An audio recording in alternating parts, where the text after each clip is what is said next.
तूने ये कैसे सोच लिया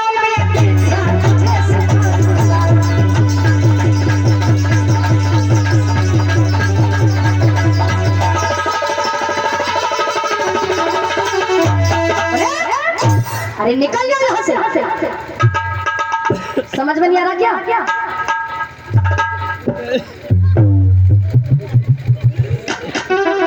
ये बता किसने दिया कि इन शूद्रों को यहाँ पढ़ाया जाएगा?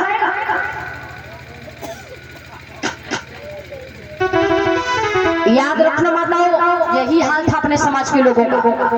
पिता रामजी राव वालों को लेकर के वहां से चल दिए। दाखिला नहीं हुआ, जाति का नाम सुन के रामजी राव साहब को लेकर के जब चले गए, अब वो गुरु सोचने लगा ना जाने शूद्र छूत भी कहां से आ जाते हैं। अब तो ये गुरुकुल भी अपवित्र हो गया। अपने शिष्यों को बुलाया, करुणा सागर। हाँ गुरुजी। ये बताओ, हाँ तुम लोग कहाँ सोते रहते हो? सोई ना रहे थे गुरुजी, आपकी बात तो सुन रहे थे। अरे बात क्या, ना जाने कहां से ये शूद्र और छूत भी आ जाते हैं। गुरुजी आपको पहले से ना पता आती? अरे पगले मालूम होता तो क्यों बिठाता यहाँ? अच्छा अब ऐसा करो, हाँ मैं भी अपवित्र हो गया हूँ और ये गुरुकुल भी अपवित्र हो गया है। हाँ कासो हमें ना छोयो, कासो आप मुँह में जाइए। अरे ना, अरे मतलब 2 गज की दूरी, मास्क बहुत। अरे सुनिए, हाँ मुझे भी अपने आप को पवित्र करना है और इस गुरुकुल को भी पवित्र करना है। हाँ तो नगर में जाइए और थोड़ा गौमूत्र लेके आइए। गुरुजी ऐसा ना करो जो गुरुकुल तोड़वाए दो। अभी पैसे नहीं।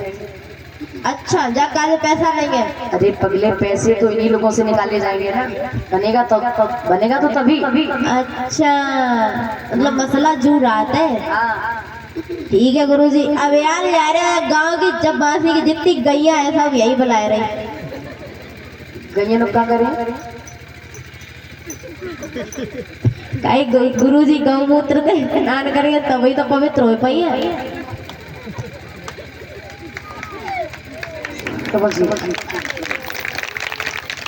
मतलब गौमूत्र से स्नान किया जाएगा और गौमूत्र का छिड़काव किया जाएगा। अपने आप को पवित्र करने के लिए गौमूत्र से स्नान करेंगे। मैं तो कहती हूँ भैया, जो लोग कहते हैं कि गौमूत्र से स्नान करने से पवित्र हो जाते हैं, तो फिर तो इन लोगों को पानी पीने की कोई जरूरत ही नहीं है। फिर तो जो आते फेफड़ा सब साफ करो अंदर से।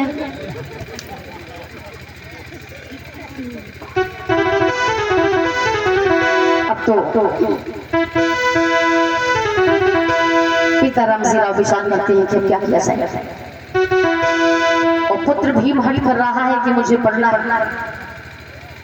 तो पिता रामजी राव के एक बड़े ही घनिष्ठ मित्र थे, जिनको गोरा भी कहा जाता है, मित्र कैलुष्कर के नाम से भी जाना जाता है। उस समय वो शासन सत्ता में था और कहते हैं कि जिसके पास सत्ता की चाबी होती है उसके पास बहुत बड़ी ताकत होती है। तो जैसे ही पिता रामजी राव अपने मित्र कैलुष्कर से जाकर के मिले हैं, कहा अरे सुनो भैया, अरे सुनिए मित्र कैलुष्कर। Hello mister Ramji Rao. अंग्रेज है। अरे सुनिए भैया, mister Ramji Rao, mister Rao, why come here? सुनिए। हाँ मैं आपसे थोड़ी मदद लेने के लिए आया हूँ। मिस्टर रामजी राव, आखिर ऐसा कौन सा कारण हुआ जो आपको मेरा मदद लेना पड़ा? भैया, हाँ अगर आपकी थोड़ी सी भी सहायता मिल जाए तो मेरा पुत्र भीम पढ़ना चाहता है तो उसका दाखिला हो जाए। मिस्टर रामजी राव, आपके लिए तो मेरा जान भी हाजिर है, आप मदद का बात करते हो। जान भी हाजिर है, और आप अपना काम बचाइए, आप अपनी बात बताइए आगे। भैया, हाँ क्या आप मेरे साथ चल सकते हैं?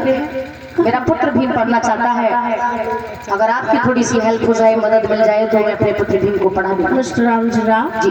अगर आपका पुत्र पढ़ना चाहता है तो इसमें मेरा मदद लेने का क्या जरूरत है? उसका दाखिला नहीं हो रहा है, अगर आप मेरे साथ चले तो हो सकता है कि उसका अगर दाखिला हो आप जाए। अपने पुत्र को पढ़ाना चाहते हो तो पढ़ा सकते हो, इसमें मेरा मदद का जरूरत नहीं है। पढ़ाना नहीं, पढ़ाना। मिस्टर रामजीराव आप मेरे भाषा का मजाक उड़ाते हो। इसमें भी मजाक वाली क्या बात है भाई? क्या आप मेरे साथ चल सकते हैं? बिल्कुल मैं आप ही चल जाऊंगा। चलिए चलिए खड़े हो जाओ। भाई तुम तो पूरे ही अंग्रेज हो। बस वो तो गोरे हो ऐसी बात ना, बस थोड़ी आंखें घुसी अंदर। बोली भगवान बुद्ध की, बोली बाबा साहिब की। याद रखना, रामजीराव मित्र कैलुस्कर को लेकर के पुत्र भीम के साथ में चल दिए उस गुरुकुल में जाने के लिए। मित्र कैलुस्कर ने कहा कि उसकी इतनी औकात तुम्हारे पुत्र भीम का दाखिला नहीं किया, मैं भी चलता हूँ। बाबा साहब और रामजीराव को गुरुकुल के बाहर ही खड़ा कर दिया, और जैसे ही कैलुस्कर जाकर के उस गुरुकुल में पहुंचे और उस गुरु ने जैसे ही कैलुस्कर को देखा, मतलब भाई जब अपने से कोई बड़ा अधिकारी आ जाता है ना तो वे सर्दी सर मचती है, सर के अलावा होता कुछ नहीं। तो जैसे ही उस गुरु ने कैलुस्कर को देखा तो कहा आइए सर बैठिए, सर आपका कैसा आगमन हुआ, आपने बता दिया होता तो मैं स्वयं चल के आपके पास आ जाता। जैसे ही कैलुस्कर वहां बैठे हैं, एक ही राज कैमरामैन और ये अंग्रेज ये रोल अब ये तुम्हारी बाल जो है ये भूरे करवा दियो, ठीक है? पहले ही तो भूरे है। समुद्राओं से संबंधित कर रहे हैं, बहुत बहुत सात बाजे वगैरह लोग। भाई ये छोटा पैकेट बड़ा धमाका है, पता है?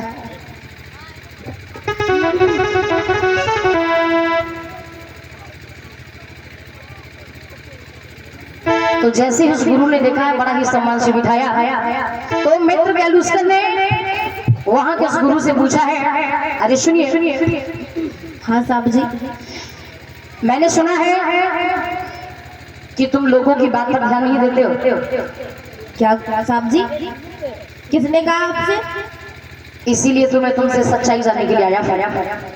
एक बात बताइए, कहिए। अभी कुछ देर पहले क्या तुम्हारे पास कोई व्यक्ति अपने बच्चे का दाखिला कराने के लिए आया था? मेरे पास? हाँ। मेरे पास नहीं, मेरे पास कोई नहीं आया। सत्य बोलना, बिल्कुल सत्य। झूठ बोलना और झूठ सुनना मेरे को बिल्कुल पसंद नहीं। झूठ में कहता नहीं, सच में बोलता नहीं। क्या? कुछ नहीं, दोबारा बोलिए। ये बोल रहा था मैं झूठ में कहता नहीं, सच में कहता नहीं। और जीव जल्दी चला, झूठ में बोलता नहीं, सच में कहता नहीं। एक थप्पड़। अरे साहब जी कैसी बातें करते हो आप? अगर मेरे पास कोई आया होता तो आपको लगता है मैं झूठ बोलूंगा? तो फिर सच्चाई को सामने लाया जाए। सच्चाई पहले ही से सामने है, मैं बोल तो रहा हूँ। कोई बात नहीं, झूठ बहुत देर तक रुकता नहीं, समझ रहे हो ना? हाँ। उसी समय बाबा साहब पिता रामजीराव को सामने ला करके खड़ा किया और कहा, इन दोनों व्यक्तियों को पहचानिए, क्या ये दोनों व्यक्ति तुम्हारे पास आए थे? ये? हाँ। नहीं, मेरे पास नहीं आए थे। मैं फिर से बोल रहा हूँ कि झूठ सुनना मेरे को बिल्कुल पसंद नहीं। साहब जी आपसे झूठ बोल के हम कहाँ जाइए? कोई बात नहीं। जे लोग आए नहीं थे? नहीं आए। कोई बात नहीं। रामजीराव, क्या आप अपने ब्राह्मण हमने पहली बार सुनो। तसल्ली खाओ तो। क्या आप अपने पुत्र को लेकर के आए थे? बिल्कुल सफेद झूठी। सही बता रहे? मतलब ये दोनों शख्स गलत बोल रहे? दोनों लोग झूठ बोल रहे, सफेद झूठ। कोई बात नहीं। अगर झूठ भी बोले तो कोई बात नहीं, बात सुनिए। हाँ, इस पुत्र भीम का किस पुत्र भीम का? इनका? हाँ हाँ अच्छा, दाखिला हो जाना चाहिए। है? ये बच्चा पढ़ना चाहता है। इनका दाखिला? हाँ हाँ एक बात बोले साहब से, दो बोली। ऐसा करो 500 रुपया ले लो, लेकिन इनको दाखिला मत करवाओ। मतलब ये कहाँ नीचे से पढ़ के कहाँ जाएंगे? अबे नालायक, क्या बोल रहा है? हम तो अच्छे का, तुझे पढ़ाने से मतलब है या किसी की जाति से मतलब है? फिर जो मेरे संभाली बच्चा स्कूल छोड़ के चले जाए। ऐसा करिए, तुम भी अपना बोरी बिस्तरा बांधो, यहाँ से निकल लो, निकल लो बहुत जल्दी। क्या मंजूर है तुम्हें? पढ़ाना मंजूर है या जाना मंजूर? फिर जे लोग कहाँ जाइए? कौन लोग? जे सब लोग। ये संगे ले जाओ पीछे अपने।